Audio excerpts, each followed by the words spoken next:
These are very unscripted videos. I may call a washer a nut and a squirrel a screwdriver, so let's jump in.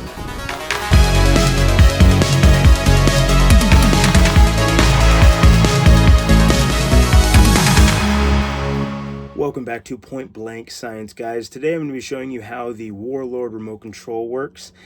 This is going to be kind of difficult, but at the same time it's going to be easy in some places since I actually have the remote control to show you how it works.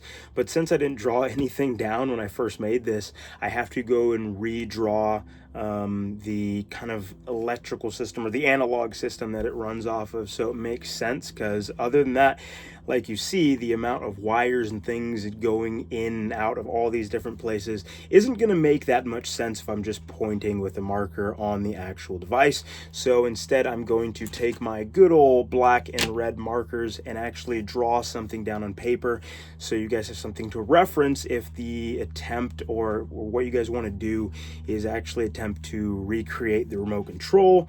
I will maybe go over a little bit of how I kind of made it and everything like that, but since all of this is made out of trash parts that I found around the house and took apart out of random things, it's going to be really difficult. But at least you guys have the baseline of how this thing actually works and operates. So what I'm going to try to do is I'm going to try to explain this drawing that I've made, very crude, very Stone Age like, and tell you guys what this system is doing on paper, and then I'm going to explain what the actual remote control is doing, so you kind of have a picture of what it's supposed to be doing on paper and then what it is doing in the real world. So yes, let's attempt this.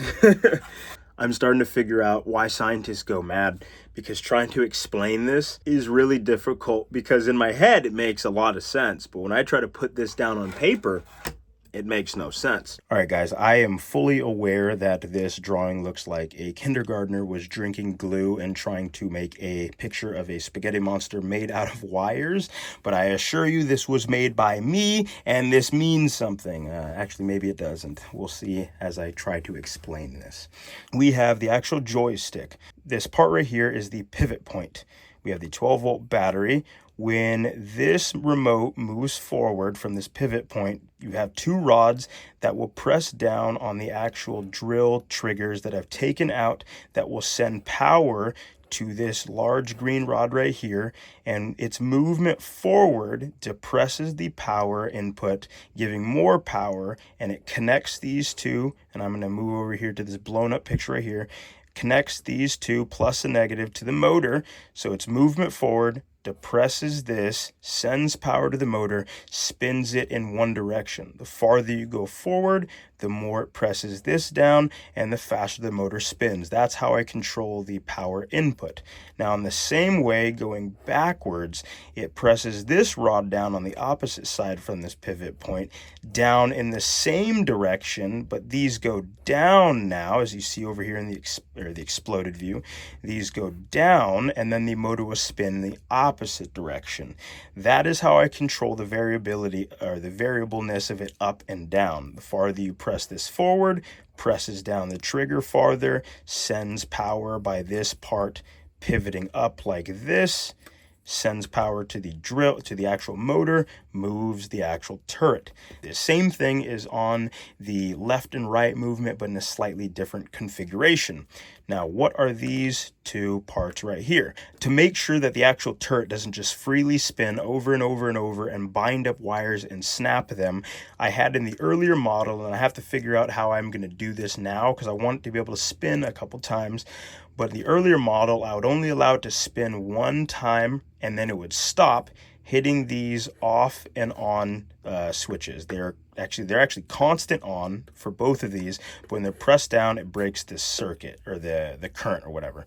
These were connected right before the actual motor so that you could go, it would spin, and then it would hit those, turn the actual power off to that side, and you couldn't go any farther. And then you could still go the opposite way, and then it would go all the way around until you'd hit this point, and then it would stop it dead. I hope that makes sense in the grand scheme of things. To run through it one more time, we have the joystick. Joystick goes forward, presses this, sends power to this rod, is immediately connected right here to these two connection points, motor spins one direction.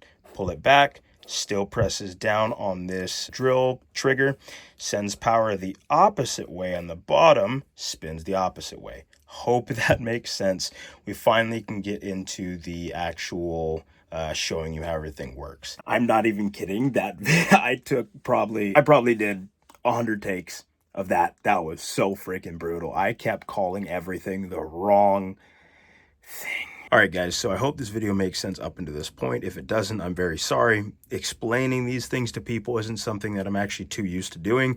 And the way I build, like I said, I do most of this stuff in my head. So when it comes to trying to, I guess, reverse engineer this back onto paper, it's very difficult because the way that I build things isn't a way that I can just like, oh, it's this little part and that little part. I mean, when you look into this, there's just little L-shaped pieces, there's long pieces, there's screws, there's everything inside of these things. So when it comes to trying to like take that, put it back on paper is very difficult, because most things that people do, they go from paper to product. So at that point they can just show you, oh, this is the steps I took to get to here. I have to go in reverse, which doesn't really work because it's one big step from here to there.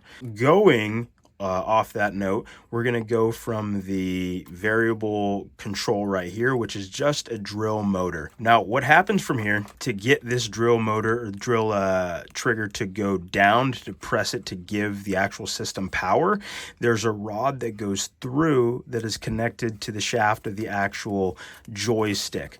Pushing this forward pushes down on the actual drill trigger, giving power to the system.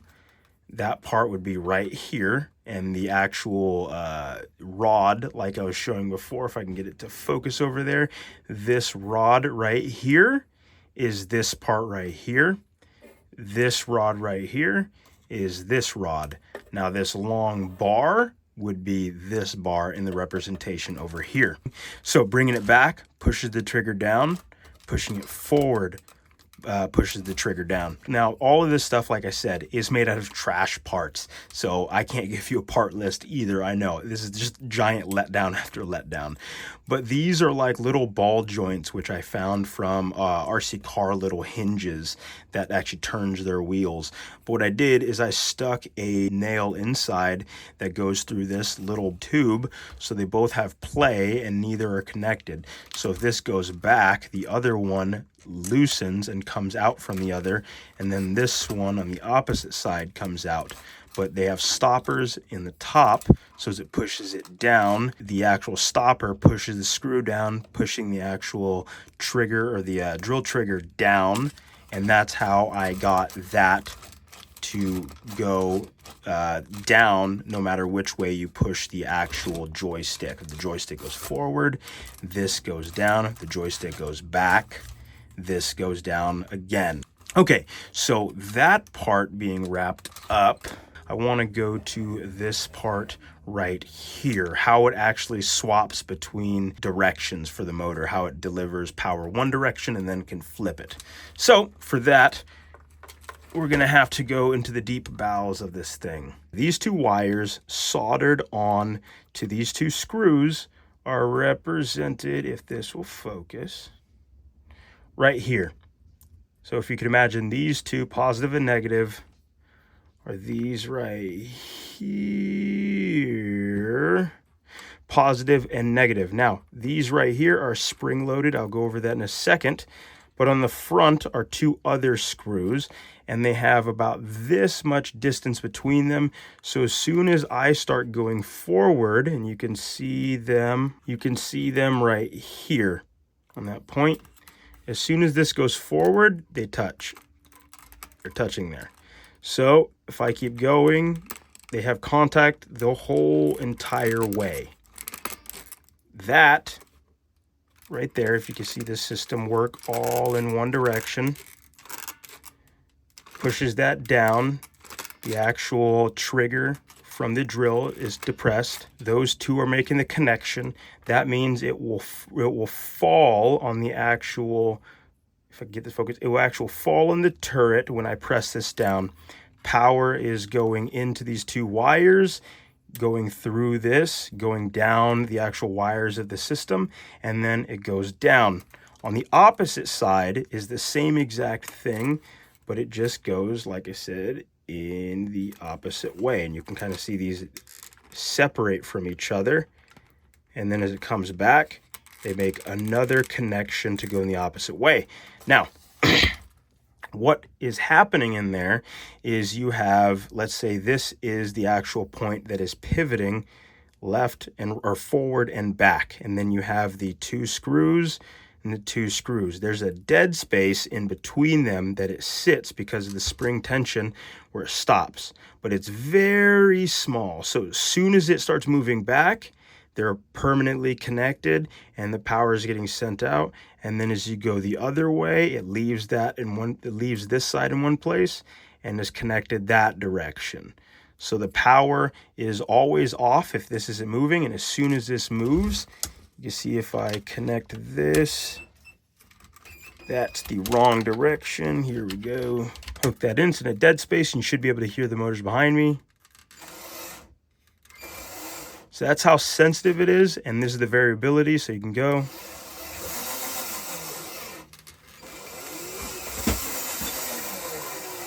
There you go.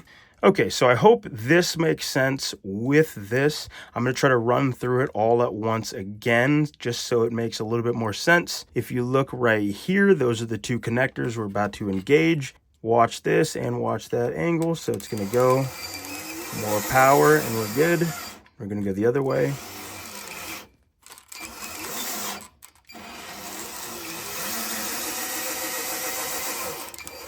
I'm having to watch behind me to make sure the thing doesn't go too far down. I don't have the the up and down limiters. It will just keep going down till it breaks itself. But that's how that system works in a nutshell. I hope that makes sense. I'm going to try to explain now this for the left and right, but that should make a little bit more sense. Okay, so now we're going to go over how the system moves left and right. For this, because I don't want the big old turret spinning to hit me in the back of the head, I will not be activating this one on camera. In fact, I'm going to pull out that battery. But what happens is, just like before, now I can kind of demonstrate this dead space area. What we have is these two power inputs, the green and white. I don't even know if I'm saying that right by power input. I don't know the whole entire language behind how to explain like electricity and all those different things. I just know how it kind of works. But we have the power inputs right here. Now if I go and push this thing to the right, they immediately touch, and now you can see more of what I mean by they are under spring tension. Now to go over that really quick, if I didn't have those under spring tension, and let's say these were the two power inputs, and then this bar was where I'm trying to deliver that power, if they were off and they were non-variable where they couldn't adjust themselves, it would be like that. There'd be no connection with the second part, but they have to be so that when they hit, they can move and they both can make the connection as they move. Now, moving back, what that looks like is you actually have them under spring tension like you see there and there. So as soon as this moves, they both can be under complete contact, completing this circuit, and we can go in that direction. And then the same thing with this, going in that direction. Both of these are free to move with the system, and then through these two nails I've put in and these little L arms. I don't even know how to explain what this is. It's kind of hilarious. I'm looking at this, I'm like, I don't know what I was thinking when I did all of this. But we move it this way, makes complete contact, keep going. And we make it this way, complete contact, and it keeps going. Now, I'm going to flip this system over and show you how I actually dealt with the variable trigger on that part. This is a little bit of a maybe a nerdy thing to say, but I actually love working when it comes to confined spaces and I guess only working within a criteria, like you have this much space, you have this much area to do something. I actually really enjoy that because it makes me have to think way outside the box. And I had to condense this whole entire unit into this one little small area. So as you can see, right here on this black line is what I measured that it has to go down when it comes to these two swing arms. So this big part right here is what I'm gonna call for right now a swing arm. If I move this way, it pushes that trigger down, more power, more power, more power, faster, full speed, and then that would be 0 if I let go. So it goes, press it down, back to 0. Full power, 0. Like 10% power, 50% power, and then full power. Flipping that back over to show you what that would be doing is just there. All these do is make sure power is going one direction or the other. What this is doing is moderating the actual power in and power, or the amount of power going to the system. So that in a nutshell is how the electrical system of this works. And you heard it from a regular guy just like me that has no idea how to explain it outside of that. A lot of people ask, I didn't go to school for this. I just sort of tinkered and took things apart and figured out how to do this. And, you know, along the way, kind of figured out how to do this in other ways. And I think it's just freaking cool to do this kind of stuff. Outside of that, if I can get this thing around, these two springs you see here, they're pulling in both ways to keep the remote right in one place. If I let go, it's going to return back to 0. If I go left or if I go right, it's going to return back to 0. Left and right are all in the front. As you see here, left and right are still on the same board. From the inside, the whole left and right thing is sort of a self-contained system inside of here. So that's in a nutshell basically how this works. I really wish, like I said, I had drawn this down or drew plans for it better than I did. Kind of like I said, I did this in my head, and this is the most information on paper that there is. So I really wish that I could be like, hey guys, here's some 3D files. Hey, here's this kind of thing. In the future, if I ever get a 3D printer or something like that, I'll maybe try to do files on this, because it wouldn't be that hard. Like I said, it's all in my head, so I can kind of just throw it together. I've seen people kind of use those programs, and I'm fairly certain I could teach myself or have someone teach me. But yeah, that's the system as it is. You can see we can move in all directions at once. It's fairly robust. I haven't broke the thing yet, but I don't want to take it to its limits. These are buttons from a remote control for RC planes. I don't know what I'm going to put for them. This may be smoke, this may be smoke left, this may be smoke right. I think what this is going to be the variable zoom, and then this is going to be the good old javelin button. That is going to be sick. I think that's just going to be the coolest thing ever when I can press that button, press this, and the actual javelin will fire. Like I said, I'm not used to having to explain this stuff to people that much. I kind of haven't done that much when it comes to telling people that I do this or how I do this kind of stuff. So this is the most information-rich video I have made to date. But yeah, guys, thank you for coming along with me in this journey to make this Warlord project. I hope the information, like I said, was usable for you guys and project that you guys are doing. And keep pushing those engineering limits, guys. I will catch you on the next one.